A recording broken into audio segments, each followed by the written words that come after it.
porque es una persona muy respetada en el mundo profesional y que, bueno, esta semana además publicó un artículo en el periódico El País que creo que nos puede servir de introducción para empezar este diálogo entre los tres, que planteaba una pregunta, que es una pregunta realmente, bueno, complicada, pero quizá puede ser la solución, o por lo menos podemos pensar entre todos si la solución a esta crisis de salud mental actual pasará también por introducir la filosofía, ¿no? La profundidad que nos da la filosofía para entender una realidad como la que estamos viendo ahora en nuestras consultas, en nuestro mundo actual. Entonces, bueno, si queréis podemos empezar con este artículo de Guillermo y con la reflexión previa. Brevemente, antes de empezar el cruce de ideas, bueno, muchísimas gracias por venir, la verdad, lo valoro mucho. Gracias por la presentación, Patricia. Un poquito yo, el que tengamos un diálogo entre un filósofo y dos profesionales de la salud mental lo veo provechoso. ¿Por qué? Porque creo que vivimos ahora un tsunami del término salud mental, del concepto, ¿no? Es un concepto omnipresente, ¿no? Y necesitamos un poco clarificar conceptos, ¿no? Porque todo tiene oportunidades, pero también tiene riesgos. Yo lo que planteaba un poquito brevemente en este artículo es que creo que es fundamental, desde mi día a día profesional, separar lo que son los trastornos mentales graves de lo que es el malestar de la sociedad, porque si no acabamos diciendo que la culpa del autismo es el capitalismo, entonces ya nos volvemos locos y quien tiene un hijo autista pues no le hace ninguna gracia que le digan eso, ¿no? Entonces, por un lado está la lucha de los pacientes, de las personas con trastornos mentales graves, de sus familias, de sus entornos, para llevar a cabo sus proyectos vitales, y eso es una tarea ingente que yo creo que los psiquiatras, los psicólogos clínicos tenemos el deber de transmitir a la sociedad, que debe haber un compromiso social de apoyo a estas personas, y eso es dinero, y eso es recursos, y eso es esfuerzo. Y otro tema que yo creo que no conviene mezclar y tal es, pues eso, una insatisfacción general, un malestar, una frustración que efectivamente se traduce en ocasiones en síntomas de ansiedad, en insomnio, en síntomas depresivos, en dificultad para afrontar la adversidad. Y entonces, eso, ¿cómo afrontamos ese malestar? Pues yo comentaba, en un minuto lo cuento, pues o farmacológicamente, que claro, es una solución como muy rápida, muy inmediata, que va mucho con nuestro estilo de consumir, ¿no? O sea, estoy mal y algo rápido, que, no sé, muy accesible, ¿no? Pero claro, eso lo que lleva es que España sea un líder en consumo de psicofármacos, ¿no? Segundo solución, pues la psicológica, que parece más razonable que la de a golpe de pastilla. Pero claro, o sea, yo soy muy defensor de la psicoterapia, creo que ha beneficiado a mucha gente, soy psicoterapeuta, o sea que no estoy destruyéndome a mí mismo, pero creo que honestamente no puede ser la solución tener un ejército de psicoterapeutas para la población. Y cuando hablo de eso, es que hay gestores que se están planteando que la solución son psicólogos en atención primaria, y estamos sacando números y hablamos de miles. Entonces, miles, a lo mejor 8.000, 10.000, ¿no? Claro, es una opción, ¿no? Pero a lo mejor insuficiente. La tercera, y me callo enseguida, sería la social, que hay mucha gente que dice, no, el problema no es cómo afrontes la adversidad, el problema son las condiciones. La pobreza, la desigualdad, la precariedad, que es el término un poco también repetido. Y caen, a mi juicio, a veces en un poco de un reduccionismo, ¿no? Es decir, que todo se debe a lo social. Y claro, eso tiene también riesgos, ¿no? De politización, de al final que la salud mental se convierta como una especie de señuelo, ¿no? Ideológico o a veces electoral, ¿no? Y entonces que al final a mí me pongo en la piel del paciente y es, bueno, si la culpa es del sistema, ¿qué me ofreces, ¿no? Un cambio de sistema, eso tardará mucho, y ¿hacia dónde es el cambio de sistema? Supongo que la idea es mejorar el sistema para que las condiciones de vida sean más vivibles, más aceptables, y que entonces eso impacte positivamente en nuestra salud mental. Pero yo creo que falta el siguiente paso, y ahí es donde creo que los humanistas, los filósofos, la gente de la cultura nos puede un poco ayudar, que es cómo afrontamos nuestra vida, nuestra existencia, es decir, tomar un poco de perspectiva. Y cuando los adolescentes están con tentativas autolíticas cada vez que tienen una frustración, pues plantearnos, bueno, tenemos un propósito. Cuando alguien tiene un propósito, no le importa tener dificultades, pero cuando no lo tiene, la pequeña dificultad se hace desbordante, ¿no? Un poquito este es el punto de partida. Bueno, muchísimas gracias por invitarme. Me honra y me gloria estar aquí, pero la verdad es que estoy un poco decepcionado. Porque yo pensaba que habría un poco de conflicto, que habría algo de salseo, que habría disenso, y lo cierto es que suscribo punto por punto lo que habéis dicho, así que estoy por quedarme ya callado. Claro, o sea, es verdad, por un lado, yo creo que aquí, estando entre gente ilustrada, convendremos todos que la autoayuda es una salida deshonrosa, y siempre se ha dicho porque la autoayuda te ofrece soluciones fáciles, y además la autoayuda bueno, pues cae en ese voluntarismo que te hace creer que, bueno, pues de una forma absolutamente particular, solo a partir de tu esfuerzo, puedes vencer dificultades que muchas veces son dificultades generales, ¿no? Y evidentemente si muchas personas sufren de lo mismo, pues a lo mejor no es una cuestión particular. Pero lo cierto es que ahora mismo estamos pasando, digamos, al extremo contrario, es decir, de pensar, de caer en esa retórica absolutamente inicua de si quieres puedes, estamos cayendo precisamente en la contraria, que efectivamente llega al paroxismo. Esta idea de, no, lo importante es tener en cuenta que nuestros males, que efectivamente son males generalizados, que efectivamente no se pueden ver como algo puramente particular, de que efectivamente responden a un malestar en la cultura o un malestar en el sistema, de tal suerte que hasta que ese sistema no sea derrocado o no sea cambiado de raíz, no vamos nunca a conseguir enderezarnos y andar pisando fuerte. Bueno, eso evidentemente es un dislate. Eso además es una visión absolutamente catastrofista, que dices, bueno, pues evidentemente no hay nada que hacer más que tumbarse la Bartola y dejarnos morir. Y eso es una retórica que se ha generalizado efectivamente a medida que, bueno, pues la salud mental ha entrado en la agenda política.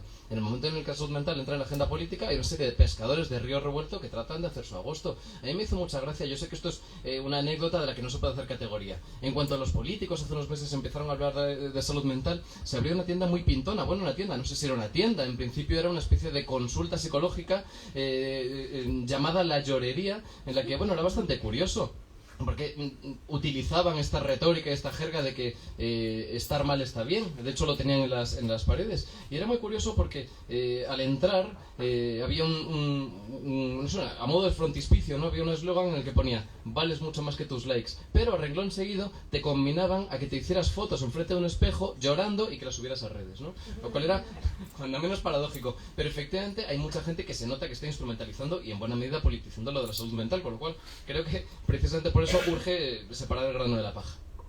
Sí, yo un poco a colación de lo que decís, creo que se haya puesto en la agenda la salud mental también tiene un aspecto positivo, ¿no? Las personas se preocupan por tener una buena calidad de vida, y tener una buena calidad de vida ya se asocia a tener una buena salud mental, ¿no? El problema son las soluciones. Estoy de acuerdo con que un ejército de psicólogos hasta cierto punto pues no soluciona el problema, porque la psicología está preparada para tratar al paciente un foco, un problema concreto, no para este malestar generalizado. Es decir, lo que nos encontramos ahora en nuestras consultas de salud mental son problemas más indefinidos, son como sensación de fracaso, de hastío, de cansancio con la vida, y eso los psicólogos no estamos preparados en nuestro plan formativo para ayudar a estas personas con estos problemas, ¿no? Entonces creo que en ese sentido, o sea, es bueno la reivindicación de la salud mental, pero es malo poner solo el foco en que este problema de salud mental se va a solucionar con este remedio, ¿no? Y el tema de la autoayuda también me parece importante, porque hay mucha gente que se acerca a nuestras consultas y nos pregunta pues qué libro puedo leer y demás, y el problema de las premisas de los libros de autoayuda es que te hacen responsable, como decíais, de tu buena suerte, pero también de tu mala suerte. Es decir, una persona se lee un libro de autoayuda, hace todo el decálogo de recomendaciones, y luego se quiere leer otro libro de autoayuda porque esas recomendaciones no le han servido para nada, ¿no? Entonces también son promesas que frustran, porque efectivamente ahí no está digamos, la solución. Entonces, bueno, estoy en ese sentido bastante de acuerdo con vosotros. La pregunta es: ¿qué factores puede haber en esta sociedad que nos hayan hecho llegar hasta aquí? Es decir, ¿por qué tanta trastorno adaptativo y con qué se vincula? ¿Qué es lo que está pasando en la sociedad actual, ¿no? Jorge, hablas en tus libros del tan insatisfecha sin cumplir con un criterio diagnóstico de un problema de salud mental.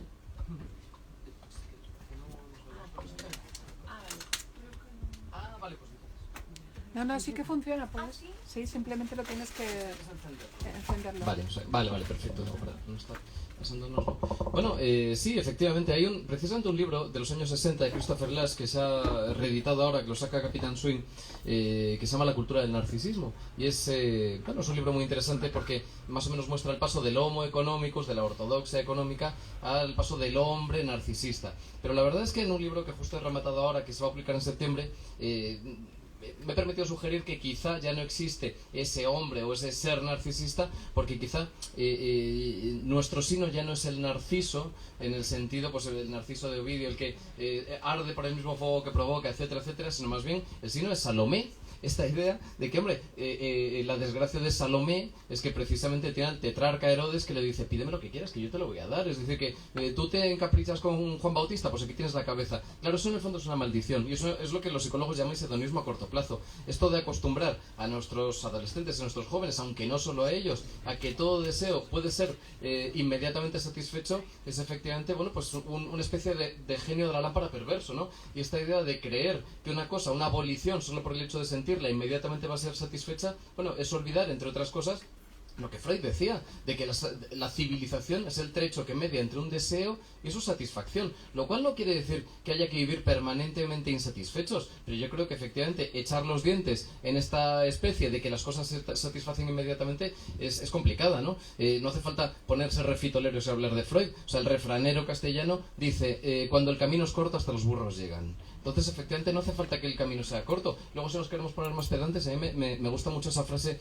de John Stuart Mill que dice, prefiero ser un Sócrates insatisfecho antes que un tonto satisfecho. Bueno, pues de eso se trata. Entonces, quizá una de las soluciones a los males de nuestro tiempo sea aprender a renunciar, lo cual no supone en absoluto caer en una suerte de franciscanismo, y no supone tampoco desprenderse de cosas, ni caer en ese odioso minimalismo que se está poniendo de moda, importado, pues como todas las chatarritas averiadas de ultramar, ¿no? Todas las tonterías que traemos de Estados Unidos. Yo no defiendo eso, pero efectivamente quizá haya que asumir que algunos deseos no tienen por qué ser inmediatamente satisfechos. Sí, estás formulando un poco este deseo de satisfacer los deseos de manera inmediata desde distintos prismas, ¿no? Otro sería el neurocientífico, ¿no? Y la verdad es que el tema de la dopamina influye mucho en esto que estás diciendo. Es decir, el hombre contemporáneo, según tu libro, ¿no?, de agitación, sería un poco como un cocainómano, ¿no? Es decir, ahora me encuentro mal y necesito ponerme bien inmediatamente. Pero claro, ¿qué ocurre en los que tratamos con pacientes con dependencia a cocaína? Pues que a medio y largo plazo, claro, tienen unas deplecciones dopaminérgicas tan brutales por esos pulsos, ¿no?, tan intensos, que tienen un hastío, un vacío vital enorme, ¿no? Entonces, a golpe de clic y a golpe, o sea, el hombre contemporáneo que quiere satisfacer sus deseos inmediatamente y a toda costa, pues claro, paga un precio muy alto, que es que a medio y largo plazo tiene un hastío vital, ¿no? Y luego, Patricia, has nombrado lo del narcisismo, ¿no? Claro, tiene muchas variantes el narcisismo, ¿no? Hay una como caricaturesca que tenemos en la cabeza, pero yo creo que en nuestra época hay una variante que hay que prestarle atención, que es el narcisismo de la identidad. Es decir, aferrarse a un rasgo que tú tienes, sea el que sea, enfatizar ese rasgo, agarrarte a ese rasgo como una tabla de salvación y convertirlo en tu esencia. Y ¿por qué digo que es narcisismo? Porque normalmente eso hace que te victimices, es decir, que te conviertas en víctima. Y cuidado, porque el rol de víctima es está muy entroncada con el narcisismo, porque si a mí alguien me ha hecho daño, o históricamente se me ha hecho daño, me siento superior, porque tú me has hecho daño. Entonces, y cuidado con esa variante a lo mejor menos perceptible, ¿no?, de narcisismo, que dificulta el diálogo a veces, porque cuando hay temas en la opinión pública, en vez de aproximarnos desde una búsqueda entente de, bueno, qué parte de razón tiene Jorge o de Patricia, yo afronto el debate herido. Tengo que compensar un daño que se me ha hecho, entonces voy a atacarte. Y entonces se dificulta mucho la búsqueda de un encuentro, ¿no?, constructivo. No sé si lo veis así. Bueno, antes que nada me gustaría preguntar si efectivamente el adicto a los chutes de dopamina es parecido a un cocainómano, ¿cómo lo llamamos? ¿Dopaminómano? ¿Eso tiene nombre? Porque a lo mejor cabría acuñarlo. O sea, si puedo... Bueno, es verdad, te da muy bien lo de acuñar la terminología, ¿no? O sea, el tema es que, o sea, dopamina sería un poco largo, me enrollaría demasiado, pero telegráficamente, o sea, si yo tengo un deseo y lo llevo a la realidad, mi sistema dopaminérgico, en concreto una parte que se llama mesolímbica, lanza una descarga y me fija en mi memoria que eso es bueno para mí, para mi supervivencia, para mi adaptación. Por ejemplo, cuando juego, o sea, me gusta mucho el fútbol, pues cuando veo a mi equipo y tal, pues da dopamina, ¿no? Y por eso quiero volver a ver el siguiente partido. Lo que hace el cocainómano es jugar con el laboratorio del cerebro. Entonces, esnifa algo que produce directamente dopamina, ¿no? O sea, una simulación de un placer natural. Y entonces, claro, se engancha a esa sustancia, como también nosotros nos enganchamos. O sea, que es, tú decías, dopaminómano, ¿no? Bueno, o sea, un buscador de satisfacción inmediata que genera pulsos de dopamina muy intensos y luego deplecciones muy crónicas, ¿no? Que podría explicar este hastío, esta insatisfacción tan generalizada, ¿no? No sé si... Sí, vamos, sin duda. Yo creo que, evidentemente, por volver a los adolescentes, nunca habían tenido un mecanismo que les ofreciese una gratificación instantánea. Y efectivamente, un adolescente se le puede dar palmas, se juega bien al fútbol, pero no en el momento en que sube una foto va a tener 50 likes. Y eso, por supuesto, tiene un efecto deletereo. La verdad es que uno de los mandamientos de Hazte quien eres tiene un título un poco esotérico porque es escucha el aplauso de una sola mano. Bueno, El aplauso de una sola mano es una novela bastante mala de Anthony Burgess, el autor de La naranja mecánica. Y, en el fondo, remite a una de estas preguntas irresolubles de la tradición del budismo zen. Ya sabéis que en el budismo zen se plantean preguntas que no tienen respuesta por definición. ¿Qué sonido hace un árbol cuando cae en medio del bosque y no hay nadie para escucharlo? Bueno, en realidad sí tiene respuesta, pero se entiende, es una respuesta complicada, ¿no? Y entonces una de esas preguntas sería ¿qué sonido hace el aplauso de una sola mano? Y esto, la verdad es que la idea me vino porque leyendo el Belmonte de Chávez Nogales, que a mi juicio es la gran novela picaresca del siglo XX, cuenta que cuando estaba empezando a hacerse torero se fue a una dehesa por la noche, no había absolutamente nadie, y entonces se quitó la chaqueta y toreó una vaquilla sin que hubiera nadie. Y sin embargo, había sido un éxito para él, porque decía, ¿cómo sonaba en mis oídos la ovación que me estaba dando? Y en el fondo dices, claro, nos iría mucho mejor si precisamente compareciésemos ante nosotros mismos o ante nuestra conciencia y no estuviéramos buscando constantemente el halago y el aprecio de los demás. Y la verdad es que esto como escritor también lo pienso, porque de un tiempo a esta parte hay muchos escritores que están empeñados en gustar a todo el mundo y en gustar a su público, y en halagar constantemente a su público. Y yo creo que precisamente el escritor lo que tendría que hacer es recibir a los lectores y lanzarles aceite hirviendo desde las almenas, pues, tratarlos a puntapiés, pero no estar halagándolos y no estar diciéndoles lo que parece que quieren escuchar. Y luego ya, fuera de bromas, efectivamente esta idea del halago constante o esta idea de la gratificación constante, a mí la verdad es que casi todas las ideas que vienen en el libro no son mías. El libro se iba a llamar originalmente La escondida senda, porque en el fondo es una tentativa de huronear en los clásicos, y La escondida senda es parte de unos versos de Fray Luis que dicen: la escondida senda por donde han ido todos los sabios que en el mundo han sido. Entonces quien se remonta a la tradición, pues al final siempre tiene el apoyo de aquellos que le han precedido. Y claro, pues efectivamente me gustan mucho los moralistas franceses, y hay uno de los moralistas franceses que me gusta mucho, que es el Marqués de Vauvenargues, que decía: la vida es un baile de máscaras. Entonces, claro, si tú piensas que la vida es un baile de máscaras, tú siempre estás compareciendo con un antifaz, que es lo que se pone delante de la faz. Y hay muchos, los críticos del postureo, como se dice ahora, como dicen los chavales, que piensan que, bueno, pues en función de ese postureo hay una cara verdadera debajo de la máscara, pero no es así. En realidad, según comparecemos en un contexto o en otro, somos de diferente manera y siempre somos nosotros, siempre es la verdadera cara, aunque tenga diferentes vetas, por así decirlo, ¿no? Entonces, efectivamente, por volver a lo que has dicho de la identidad es un atributo lógico, pero la identidad nunca se aplica a personas y nunca se aplica a comunidades, porque la identidad supone que uno tiene que ser idéntico a sí mismo y una persona nunca es idéntica a sí misma. Entonces, efectivamente, es un dislate. Si encima esa identidad se apoya en ese carburante del resentimiento, en ese carburante del agravio, en esa idea de lo que nos han hecho, en esa idea de históricamente hemos sufrido una serie de cosas, bueno, pues efectivamente lo que sucede es que te estás mirando en un espejo invertido que te devuelve una imagen deformada, y eso es muy peligroso, ¿no? Entonces, bueno, pues dejémoslo aquí porque si no... En relación al tema de la identidad, me parece interesante lo que decís, porque yo creo que hace unos años, ¿no?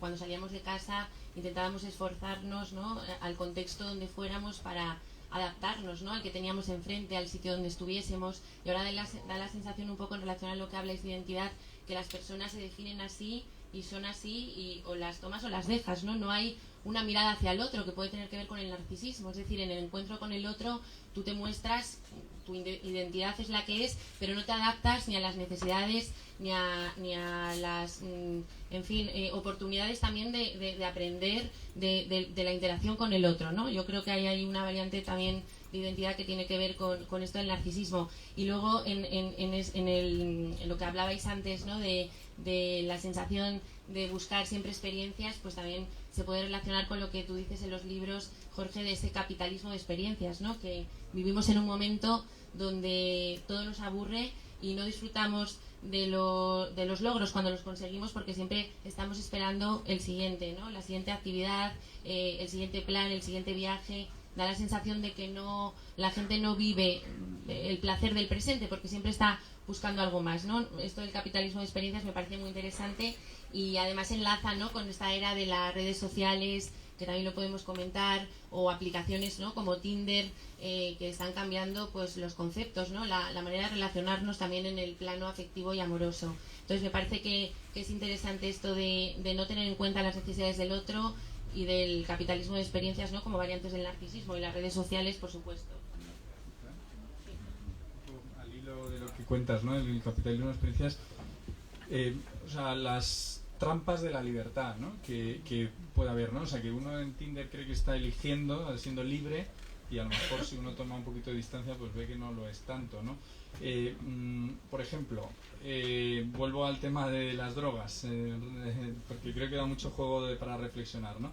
O sea, el que elige, por ejemplo, consumir cocaína, está haciendo un acto de libertad consumiendo cocaína, cuando en realidad es elegir una esclavitud que a medio plazo, a largo plazo le va a reducir su margen de libertad.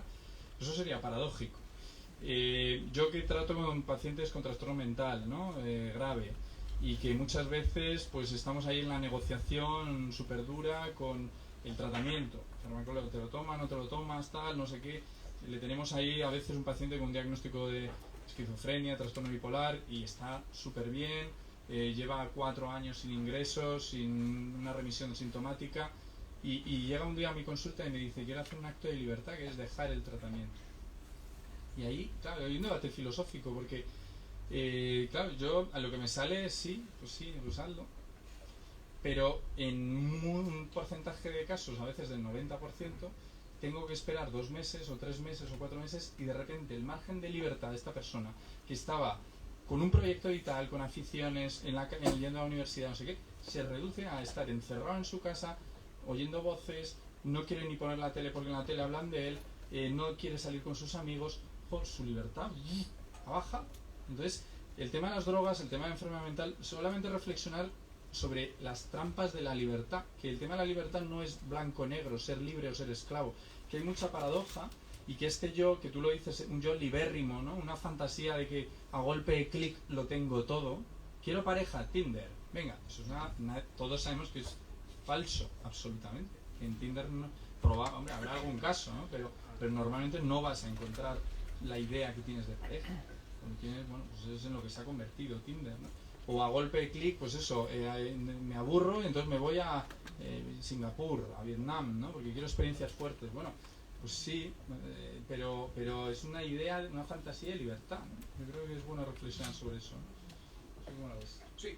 Bueno, yo creo que yerran los que piensan que el capitalismo de experiencias es una especie de búsqueda de aventuras, porque realmente no es así. Es curioso porque, ya sabéis que a los filósofos nos gustan mucho las etimologías, pero experiri significaba originalmente travesía peligrosa, y hoy es todo lo contrario. O sea, el capitalismo de experiencias es por ejemplo, me voy de safari, pero no me bajo del jeep. Y encima voy con seguro, y voy con vacunas, y voy con 1000 cosas, ¿no? El capitalismo de experiencias, sin ir más lejos, efectivamente puede ser Tinder, porque en el fondo, si Tinder se redujese, por ejemplo, a buscar una persona con la que tener sexo, seguramente sería una cosa mucho más congruente, pero muchas veces es quiero una pareja, pero no quiero exponerme a los riesgos de que me rompan el corazón, de que tener que aguantar durante cierto tiempo a conocer a una persona. Yo lo quiero muy rápido. Entonces, claro, al final efectivamente es pasar una serie de cosas sin tener que pagar el peaje que generalmente suponía, ¿no? Luego, aparte de esto, en el tema de la libertad, efectivamente es paradójico. Es paradójico que la libertad suponga, como decía Santayana, que es uno de mis maestros, en el fondo, un férreo dominio. Santayana decía que hay un tipo de libertad que es comparable a pagar con tarjeta sin tener cuenta en el banco. Entonces, decía, la única forma de ser libre es ser íntima, secretamente dominio.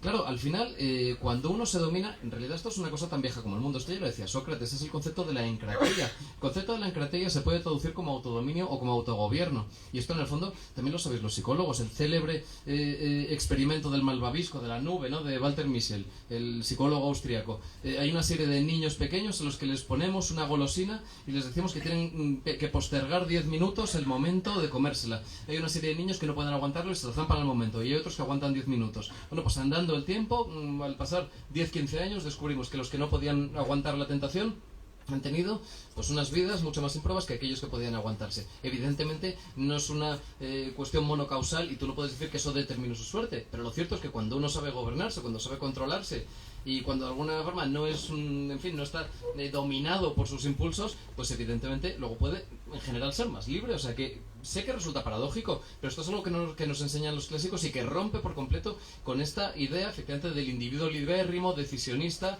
que se piensa que la libertad es ir todo lo contrario, pues como un bebé que no se gobierna, ¿no? O sea, evidentemente un bebé, pues evidentemente puede estar muy bien, ser muy feliz de hacerse pis encima, pero nunca hasta nuestro tiempo alguien habría cometido el dislate de pensar que ese bebé es libre y además erigirlo en ejemplo de libertad. Esto se me ha venido a la cabeza, ¿no?, que tu defensa de la contención, ¿no?, y en cierta manera de la represión, o sea, que suena fatal, es una palabra que tenemos todos como lo peor, ¿no?, la represión. Eres un reprimido, ¿no? Pues claro, se me ha venido la idea de que, por ejemplo, no sé si habrá aquí compañeros psicoanalistas, ¿no?, o formados en el psicoanálisis. Claro, cuando hablo yo con compañeros me dicen, bueno, formulando un caso, ¿no?, un paciente, pues me dicen, bueno, es que claro, este chico pues tiene reprimido sus impulsiones, porque el super yo, porque tal. Claro, y a veces yo pienso, es que están hablando en un marco filosófico de la Europa de finales del siglo XIX, principios del XX, o sea, con la moral victoriana, donde la represión, la contención, había que aparentar, tener una moral escrupulosa, había que, no, luego tenían sus válvulas de escape, pero en tu ámbito social tenías que ser como intachable, contenido, no sé qué. Pero claro, es que ahora estamos en lo contrario. Es decir, no es que no nos contengamos y no nos reprimamos, es que los impulsos se exacerban y se fomentan, ¿no? Y de hecho está la idea de sé tú mismo, saca de dentro lo que tienes, ¿no? O sea, vamos, a mí la gente me lo dice mucho, venga, suéltate, me dicen, suéltate. Son órdenes. Sí, claro, yo, bueno, haré lo que pueda.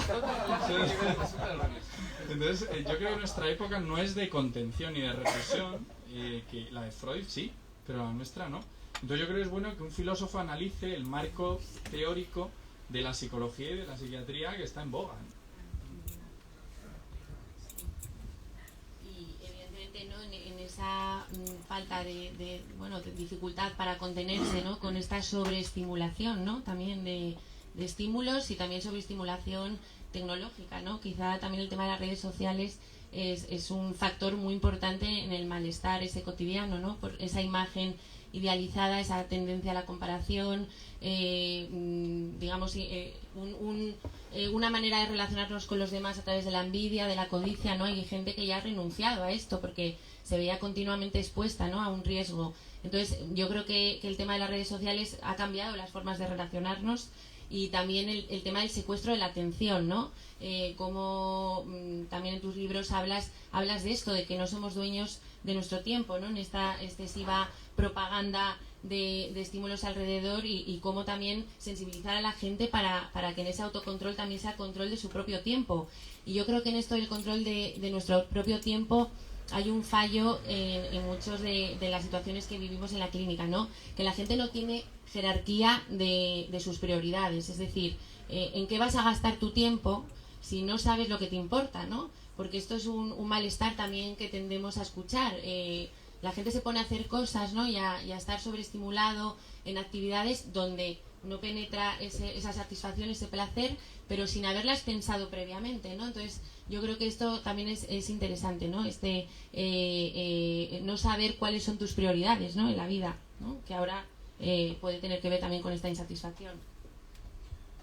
Bueno, es que de hecho, claro, efectivamente nos entra un remordimiento cuando no estamos haciendo cosas productivas, que al final tenemos que estar haciendo cosas, que hacer cosas, muchas veces es hacer cosas de forma simultánea y no de forma consecutiva, con lo cual nunca son cosas significativas. Ya sabéis que últimamente se está poniendo afortunadamente en solfa esta casi virtud que era la multitarea, que de un tiempo a esta parte se nos decía que la multitarea era insoslayable y que, bueno, quizá en el ámbito del trabajo sea importante, pero es que al final lo que ha sucedido es que termina colonizando el ámbito de la vida.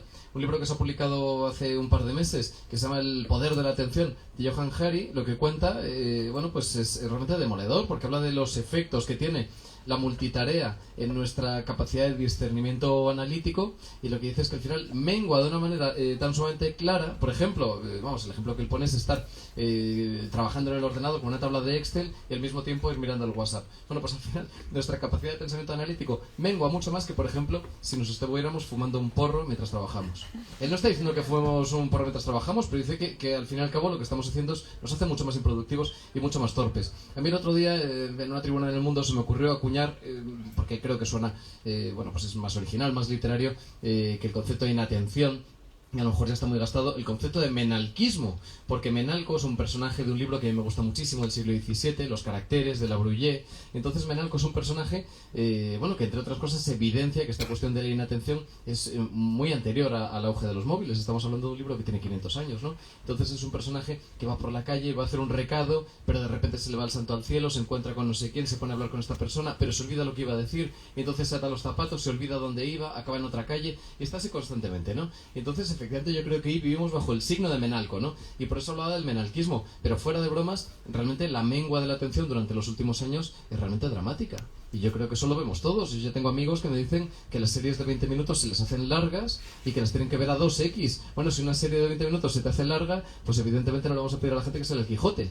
Y por otro lado, claro, yo sé que está muy discutido ese celebérrimo paper de Jonathan Haidt que publicó hace unos meses acerca de los efectos de las redes sociales en la salud mental de los adolescentes, pero bueno, estemos de acuerdo o no en sus conclusiones, lo que aporta como datos da que pensar. Es decir, que la salud mental de los adolescentes occidentales haya periclitado enormemente desde 2010, y 2010 casualmente es el año en el que, por un lado, aparece el primer smartphone con cámara frontal, el iPhone 4. Y en segundo lugar, es el año en el que aparece Instagram. Hombre, yo creo que aunque no haya una relación directa, aunque no haya causalidad y correlación. Entonces, bueno, yo creo que eso habría que tomárselo en serio. Lo cual no supone caer en ningún tipo de posición neoludita, ni ponerse a quemar almiares, ni romper máquinas, ni volver atrás, ni acabar con el progreso. No se trata de eso.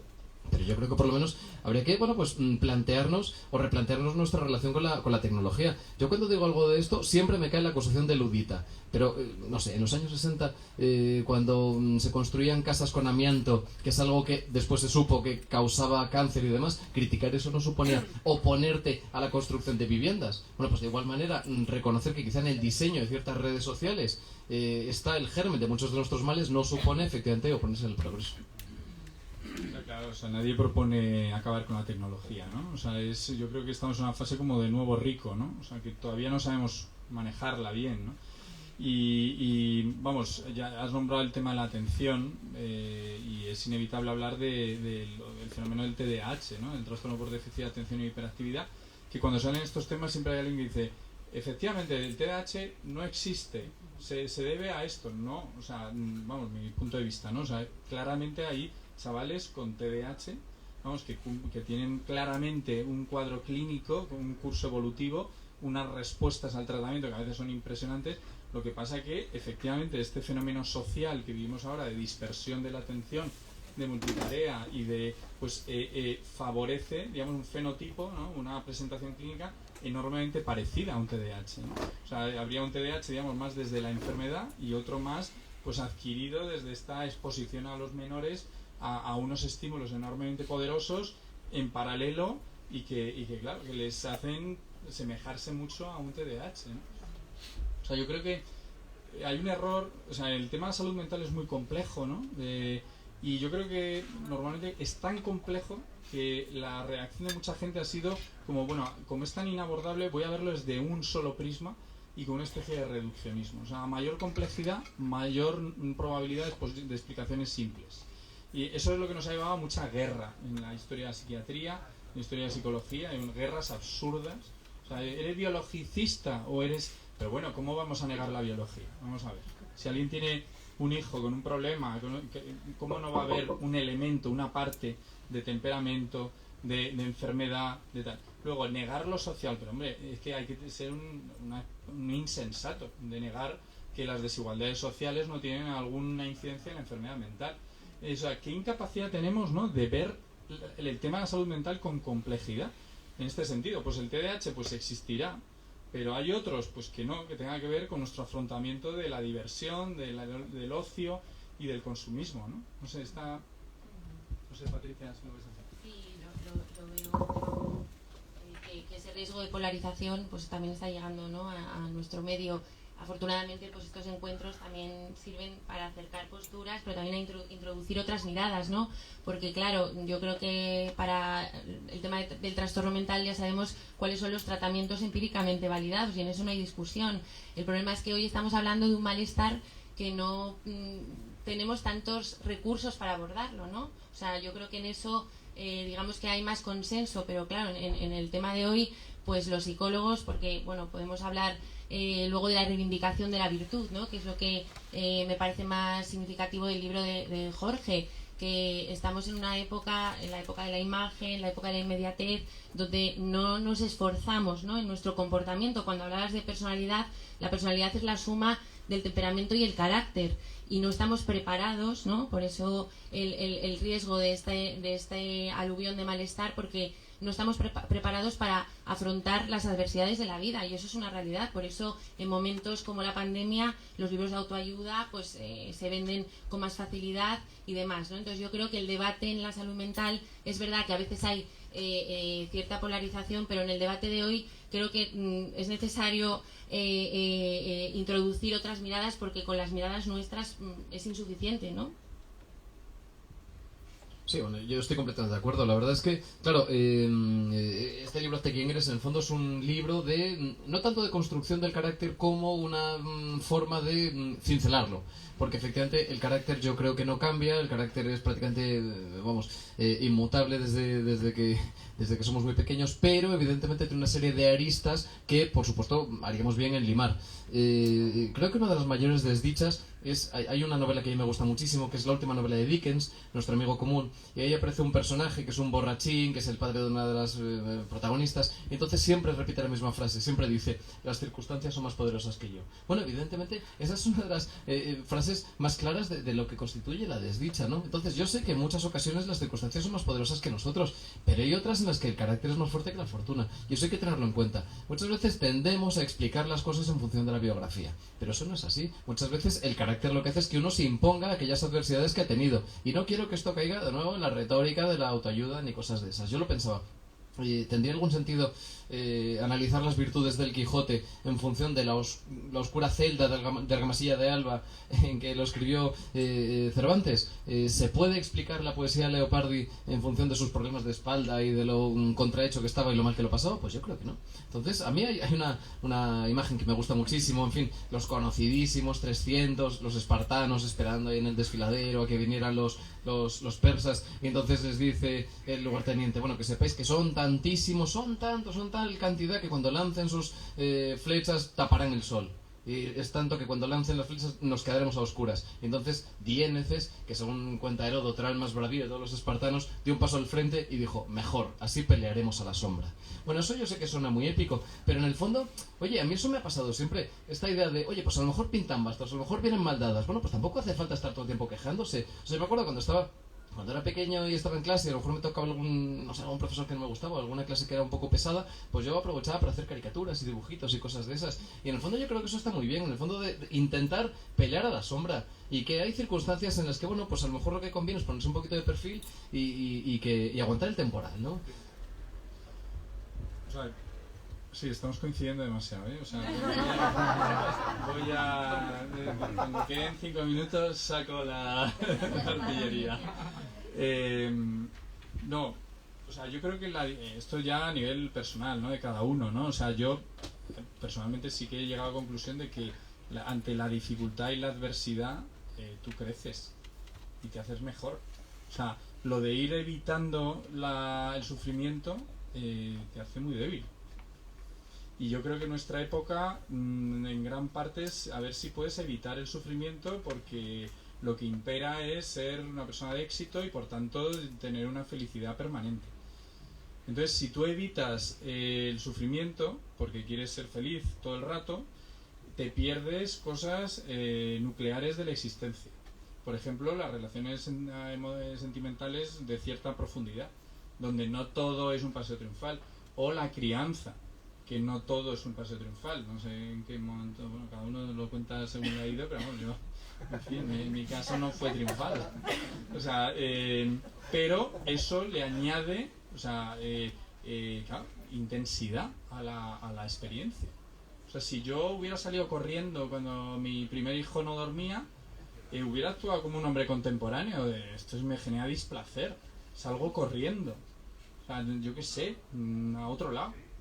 Pero yo hoy no tendría la experiencia de tener un hijo maravilloso, ¿no? Me hizo sufrir, sí, o hacer medicina, ¿verdad? ¿A quién se le ocurre esta carrera? Eso es un horror, eso fue cruzar un desierto, o sea, sufrí muchísimo, lo confieso. Claro. El tema es ese, que o te traumatizas porque la carrera es muy dura, o dices, joder, el gusto que me di tener en mi espalda los 6 años de la carrera. O sea, yo creo que lo de huir de la dificultad es un error, ¿no? Y sí, pero bueno, las discrepancias las tengo ahí preparadas.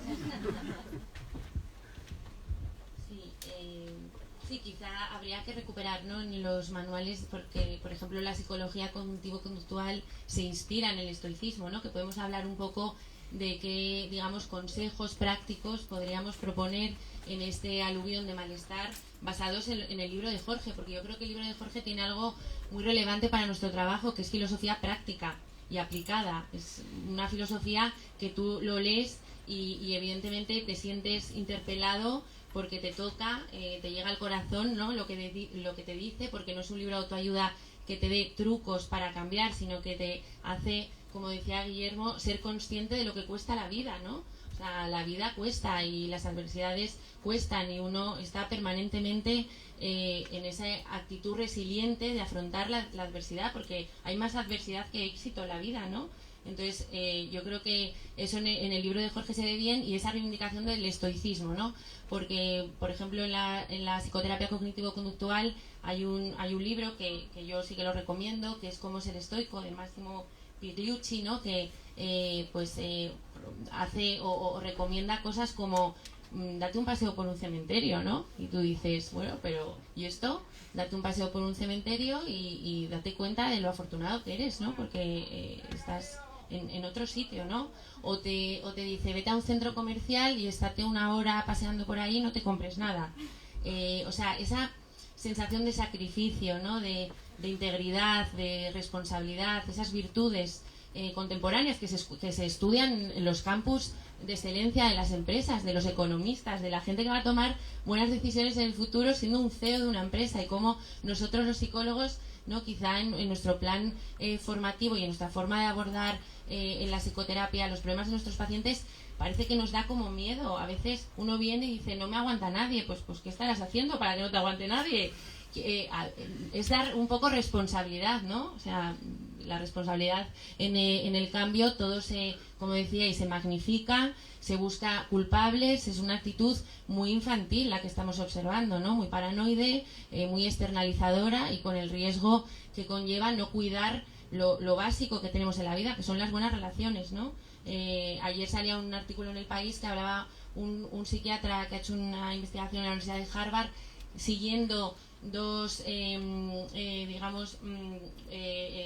unos jóvenes de Columbia, estudiantes de Columbia y de un barrio menos adinerado de Nueva York, y decía que a la larga el cambio, la felicidad estaba relacionada con las buenas relaciones, ¿no? Entonces, cuando hemos hablado de narcisismo, hemos hablado de individualismo, estamos en un modelo de sociedad donde no cuidamos las relaciones, pero las relaciones que, como decía Aristóteles, yo creo que hablas de amistad, también hay amistades para ir a jugar al pádel, amistades para salir por la noche, pero también las amistades, de ahí se puede construir una amistad íntima, que es la que te protege, ¿no?, ante la vida. Quizás los que no nos haya ido también en el amor, ¿no?, nuestras historias, pues al final las amistades nos protegen, ¿no? Y están aquí amistades, familia, y qué bien, ¿no? Conservar amigos hoy en día, es un privilegio, sin duda, ¿no?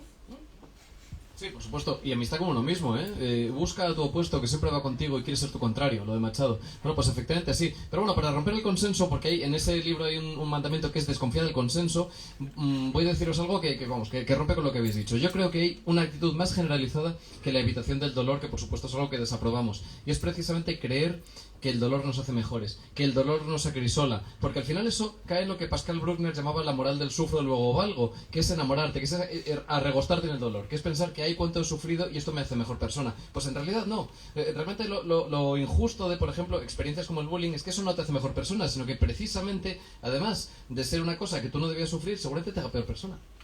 Es decir, que el dolor no siempre te hace mejor. No es una cuestión, sacrificial, como los mártires, como los santos, que en función de lo que han sufrido se están ganando el cielo. En realidad no es así. Entonces yo creo que habría que diferenciarlo. Por supuesto, la evitación del dolor es un gravísimo error.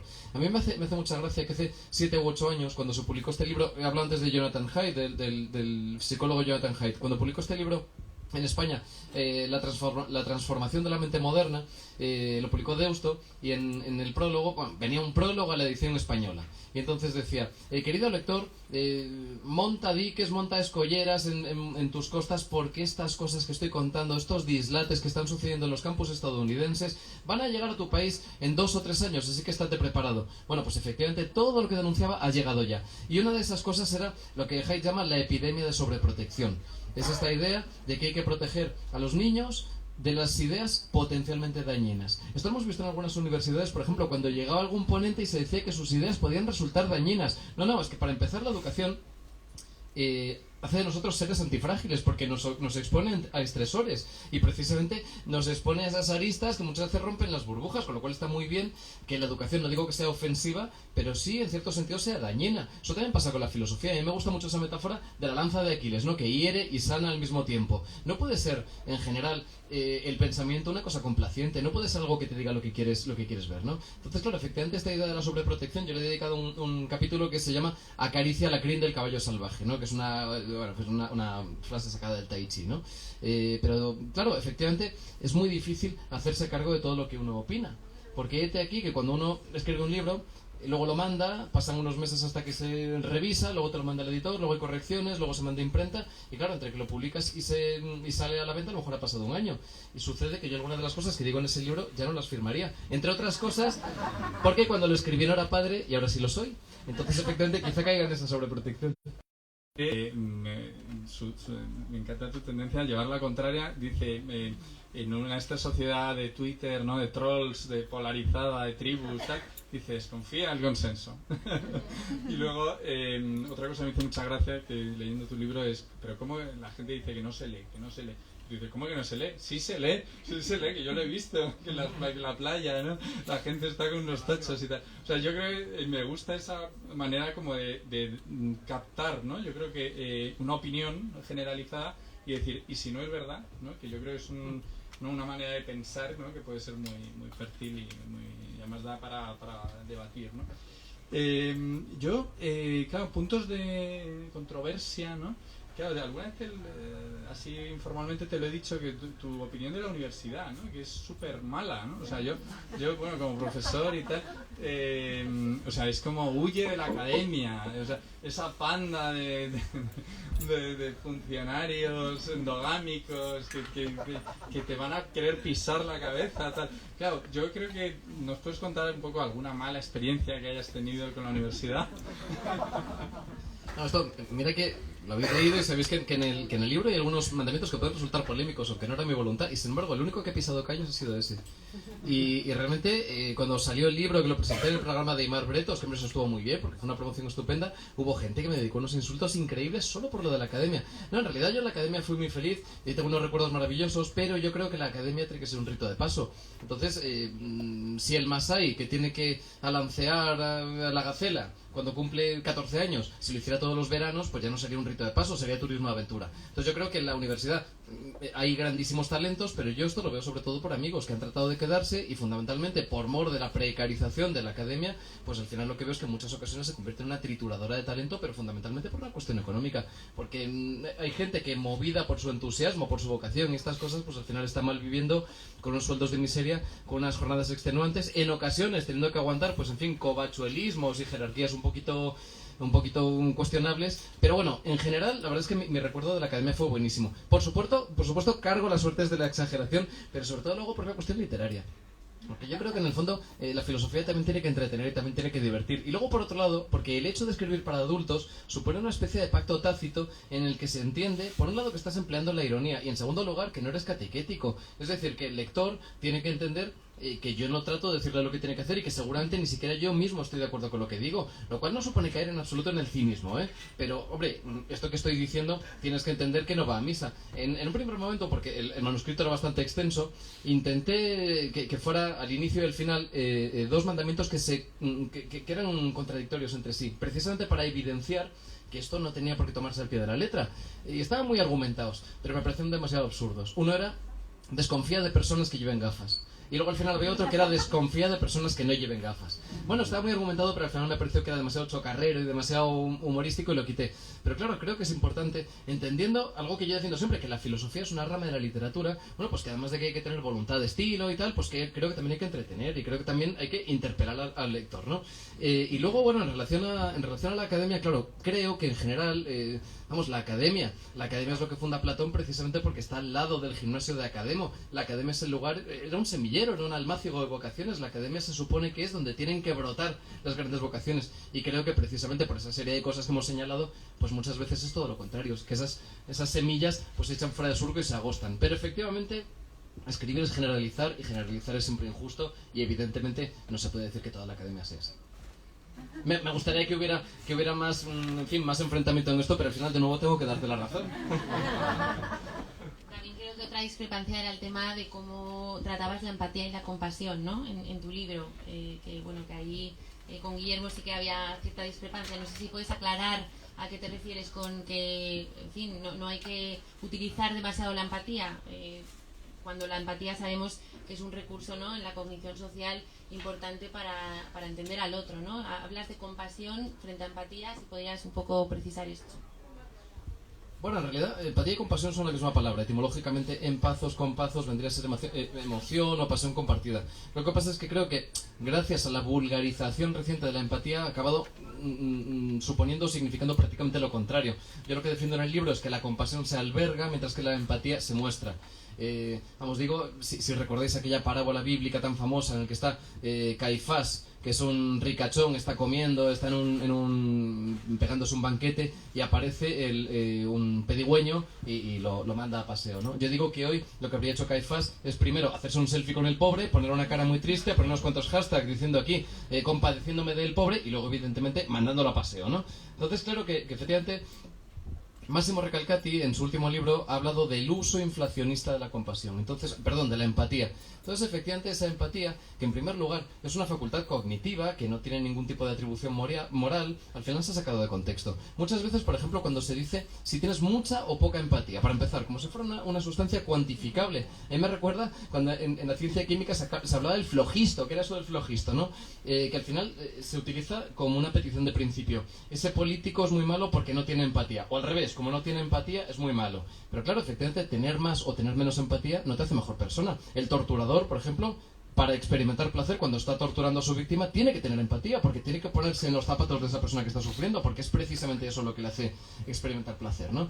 Y luego, por otro lado, creo que la empatía va muy unida a una jerga, que es la jerga del sentimentalismo, que es esta idea de que si tú estás experimentando cuantas más emociones mejor de aquellos que te rodean, de alguna forma estás siendo mejor persona, ¿no? Me gusta mucho esta anécdota de Rudolf Hess, el famoso jerarca nazi. Justo en el 43 asistió a una representación de una ópera que estaba ejecutada por prisioneros judíos, y dicen que el hombre derramó unas lagrimitas, ¿no? Entonces yo creo que eso es empatía, porque precisamente la empatía es una válvula de escape. Es aquello que dices, bueno, ya está. Ya no tengo que cargar sobre mis hombros con mi responsabilidad porque ya he llorado, porque ya me siento purgado, porque ya me siento mejor persona, ¿no? Entonces digamos que esa es empatía la que critico. Hay una autora, una novelista, que ahora, en fin, está muy de moda, que a mí me gusta muchísimo, que es Rachel Cusk. Y en sus novelas, que les ha publicado libros de Asteroide, tiene una trilogía que es extraordinaria, y yo creo que es la gran crítica de la empatía, aunque ella no habla de ideas, ella no habla de la empatía, pero siempre muestra personajes que precisamente lo que tienen es, por así decirlo, un exceso de empatía. Me acuerdo, por ejemplo, de un personaje del que habla, una mujer que conoció en un curso, que decía que las cosas que le contaban los demás le afectaban sobremanera. Entonces dice, he conocido a una mujer que me ha contado que se le ha roto la claraboya de su casa. Entonces no dejo de pensarlo y es que estoy muy entristecida y pienso en la claraboya, ¿no? Entonces es esta idea, digamos, del sentimentalismo invasivo al que uno no sabe ponerle coto, ¿no? Eso es más o menos lo que critico. O sea, no la compasión entendida, digamos, en su sentido más estricto. Sí, no, yo queda claro, es verdad que al principio te choca cuando lo lees porque dice, huye de la empatía, ¿no? O rechaza la empatía y te dice, uy, en principio la empatía facilita la convivencia, tal, pero ha quedado muy claro que lo que hablas es como la popularización del término, la versión más edulcorada, ¿no? Yo me acuerdo cuando, yo la investigación que he hecho en psiquiatría y tal tiene que ver con la cognición social, que es como el prerequisito para la empatía, entonces digamos que es un término al que me dedica mucho, ¿no? Y la anécdota lo cuento, me acuerdo en el confinamiento, salió Pedro Sánchez y habló, tenemos que tener empatía, tal. Y entonces yo me acuerdo de haber pensado, joder, está desvalorizando ya completamente el término, ya no vamos a poder investigar sobre él, porque se convierte en otra cosa, en el término que tú criticas, ¿no? Como algo un poco más ñoño, más tal, cuando en realidad puede tener una vertiente pues puramente cognitiva, evaluable y nuclear para medir un poco la convivencia entre personas, ¿no? Pero un poco, antes de que nos vayamos o demos la palabra al público, has nombrado una parábola, ¿no? Y te quería hacer una pregunta que es delicada y a ver, tengo mucho interés por cómo me la contestas, que es, a lo largo de la humanidad, algo que ha organizado a los seres humanos ha sido la religión. Yo creo que cualquiera que sepa un poco de historia y de sociología y tal, y eso ha entrado en crisis, ¿no? Mayoritariamente, digamos, ¿no? O sea, en Occidente. Esto hay que puntualizar siempre porque en otras culturas a lo mejor no tanto.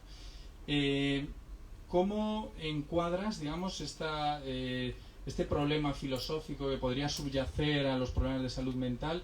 ¿Tiene algo que ver con este ocaso de las religiones o de la religión oficial o de la religión institucional? O sea, aquí siempre hay que matizar mucho, o no tiene nada que ver, o crees que, y adelanto a lo mejor mi opinión, que no sé si será la tuya, que la religión tenía cosas malas, tenía cosas buenas, pero cumplía muchas funciones sociales. Por ejemplo, la pertenencia a una comunidad, hábitos, un norte moral, ¿no? En algunos casos asfixiante, pero era un norte moral.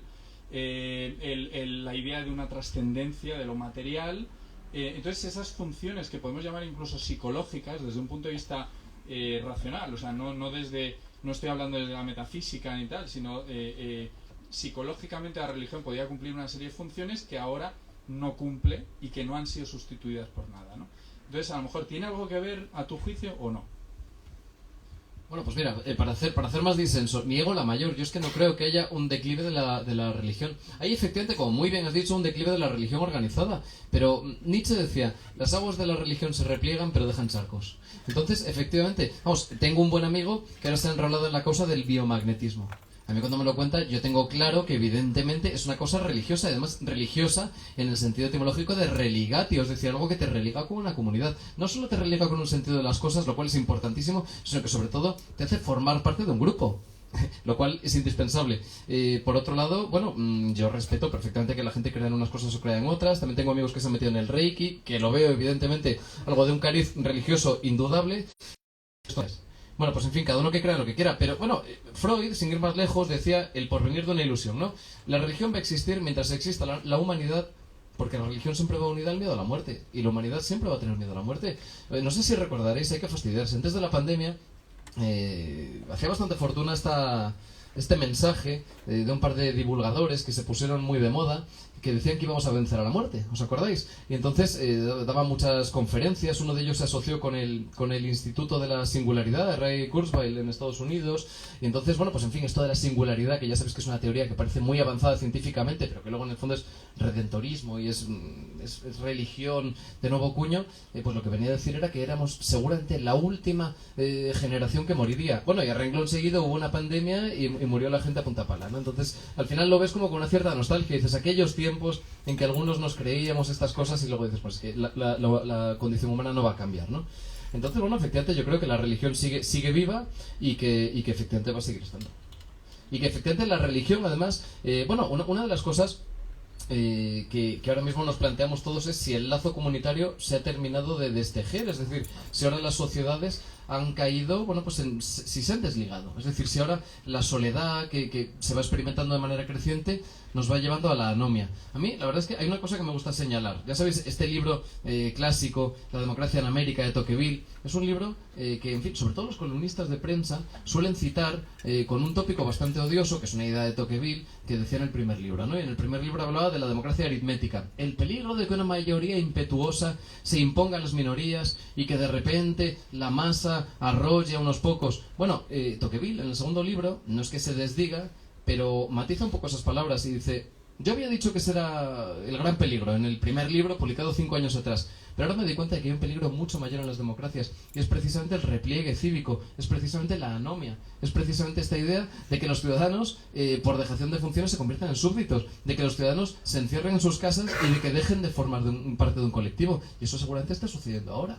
Entonces, claro, al final, pues esas energías religiosas entiendo que se canalizan para darnos un cierto sentido, pero en cualquier caso es una situación que tiene muy difícil solución.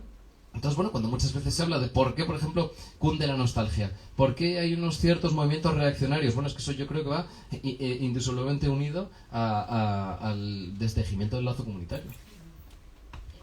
Estoy muy de acuerdo con esta idea, ¿no? De que un peligro de la sociedad ahora es este repliegue.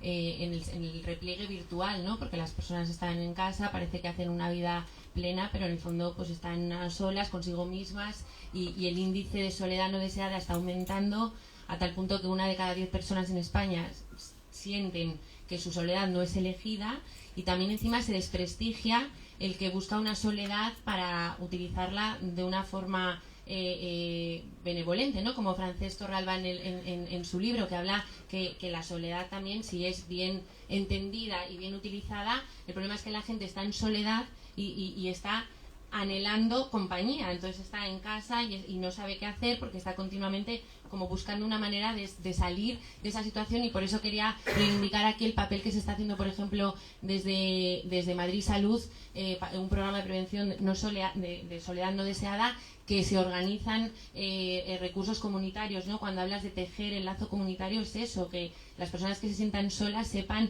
dónde pueden acudir, ¿no? Porque la soledad no está aumentando en la vejez, es que está aumentando entre los jóvenes. Ayer leía que en Corea se iba a pagar por salir de casa, en Corea del Sur, a ciertos jóvenes se les va a dar una asignación mensual para que saliesen de casa, ¿no? Entonces, el tema de la soledad es un tema que es un factor de riesgo, además, para trastornos como, por ejemplo, la depresión, y es algo que nos tenemos que tomar muy en serio, ¿no?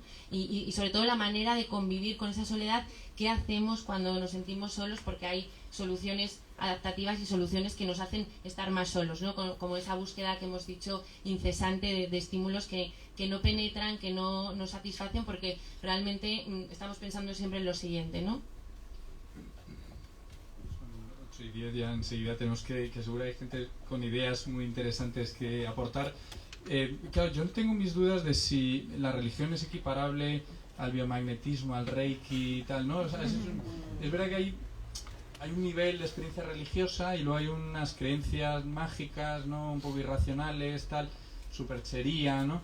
Y no sé si yo metería en el mismo saco, ¿no? Yo, mi experiencia con pacientes, por ejemplo con distimia, ¿no? Es un cuadro, por explicarlo fácilmente, como de depresión, subdepresión prolongada. Claro, lo que no se puede es sobremedicalizar eso, ¿no? Y a golpe antidepresivos se llevan ya 3 antidepresivos y no le sacas y tal. Y realmente, a veces digo, ¿qué necesita esta persona? Necesita ir a un sitio donde pertenezca a algo que no tenga que pagar, porque yo estoy en un área de Alcalá de Henares donde la gente en parte es igual, ¿no? Alcalá de Henares, pero tiene una parte que no tiene muchos medios, que no tenga que pagar, que forme parte de algo, que vaya asiduamente, por ejemplo todas las semanas, donde reflexione sobre su existencia. Claro, es que me ponen bandeja y mis compañeros lo que dicen es mándale al área de la mujer, mándale a... que sí, es una opción. Mándale a una asociación de vecinos que se quejan de que ponen malas señales de tráfico. Pero claro, es que me es inevitable, y no lo digo desde una postura especialmente religiosa, el pensar, si es que esta persona le vendría de perlas entrar en una comunidad religiosa, porque además a mí me dices, si es que nos vamos a morir todos, y esto no tiene, pues me voy a suicidar, porque esto es perder el tiempo. Y digo, claro, es que le falta un sentido de trascendencia. Entonces, claro, en ese sentido yo hacía la reflexión de si la experiencia religiosa cumplía una función. Y es verdad, la superchería creo que es un sucedáneo en la religión. Sí, un espiritualismo más laico, ¿no? Que parece que quizá todavía no hemos llegado a ello, ¿no? Claro. Porque lo que dicen los estudios de religión es que la religión, bueno, aparte que te puede ayudar a formar parte de una tribu porque te rodeas y, por ejemplo, mi abuela, ¿no?, que iba a misa todos los días, pues para ella era su ritual, o sea, se encontraba a las 7 de la tarde con sus amigas todos los días y eso es lo que realmente probablemente era su motivación, ¿no? Entre otras de vivir, ¿no? Tener ese revulsivo social. Pero yo creo que la religión sobre todo te ayuda a los momentos de sufrimiento, ¿no? Ahí sí que hay diferencia entre la gente creyente y no creyente porque lo vemos en la clínica. La gente creyente, pues una enfermedad, que fallezca tu marido, que tengas la dificultad de enfrentarte a una enfermedad oncológica de tu hijo, ahí el sentido es distinto. Quizá tenemos que recuperar o buscar entre todos, ¿no?, una espiritualidad más laica que nos permita. Quizá el estoicismo, tengo entendido que hay convenciones, ¿no?, de estoicos que se reúnen y que hay un movimiento muy potente que igual me apunto a la siguiente. Claro, es que me desdigo, me la envaino, porque efectivamente reducir el hecho religioso a la superchería es como decir que el Taj Mahal es un edificio. Sí, es un edificio, pero es impreciso decirlo así, claro, efectivamente. Sí, así es. Luego, por otro lado, claro, el hecho de pensar, y lo hemos dicho antes, que son las circunstancias lo que determinan que una vida tenga sentido o no, es quedarse en la superficie, que una vida sea significativa. Séneca decía en las cartas a Lucilio que no tiene sentido buscar la felicidad, que es algo muy de nuestro tiempo, buscar la felicidad como quien va al campo a buscar setas, ¿no? Y decía, lo que entra por la ventana vuelve a salir, ¿no? Entonces, claro, esta idea de que si es algo ajeno a ti, que tienes que ir buscando, no, en la felicidad es esta. Esto es una cosa spinosiana. En la felicidad uno persevera, igual que persevera en la virtud, pero no puede buscarla fuera de sí, ¿no? Entonces, claro, efectivamente, lo que los sociólogos llaman la paradoja de la felicidad nos debería hacer pensar que, hombre, ¿cómo es posible que cunda más la infelicidad? Y ya no estamos hablando efectivamente de cuestiones físico-químicas y demás, sino que estamos hablando de una insatisfacción vital, estamos hablando de un malestar espiritual. En un país desarrollado y avanzado como Suecia, ¿cómo es posible que en general haya mucha más gente infeliz que en la Francia de las trincheras de la Gran Guerra, ¿no? Bueno, pues a lo mejor estás viviendo momentos verdaderamente ímprobos, pero hay un sentimiento de pertenencia al colectivo, estás haciendo algo que además te pone frente a tu destino y además estás haciendo historia y además tienes un enemigo muy definido y además estás viviendo, bueno, pues las virtudes del compañerismo y por supuesto te estás sometiendo a un ideal muy importante, para colmo estás, bueno, pues gozando de un honor que no es solo un reconocimiento, sino que es ese honor interior del que hablaba Platón, ¿no? El timos. Entonces, claro, efectivamente, pues uno entiende perfectamente que en las pavorosas trincheras de la Gran Guerra, pues hubieran menos personas tristes o insatisfechas de las que hoy en lo que son los países nórdicos, ¿no? Sí, como el libro de Víctor Frank, ¿no?, que dice que las personas que más sobrevivían en el campo de concentración, bueno, aparte, obviamente, la suerte, eran las personas que fomentaban una vida interior más rica, ¿no? Esa fortaleza interior, el buscar la sabiduría, ¿no? El estar con esa sensación de que siempre puedes aprender algo, ¿no? Yo creo que también eso está muy denostado hoy en día, ¿no? Por eso las personas veteranas que nos pueden ilustrar de cómo convivir mejor con ese malestar que no entienden, ¿no? Yo creo que es otra reivindicación, ¿no?, que las hemos apartado, ¿no? Es como ya no hay ejemplos a seguir. El ejemplo es Instagram, el ejemplo son personas que utilizan esas redes para su propio narcisismo, y ese es el ejemplo y el liderazgo, ¿no? Cuando esto me recuerda a los libros de Javier Gomá, ¿no? De ejemplaridad. No tenemos referentes, ¿no? Entonces yo creo que eso es otro problema, esa ausencia de referentes a los que poder admirar, ¿no? Sí. Creo que Raúl ya. creo que, Vale. que quería, yo creo que... Pues fenomenal. Bueno, pues si queréis damos entonces paso a una ronda de preguntas, si alguien se anima.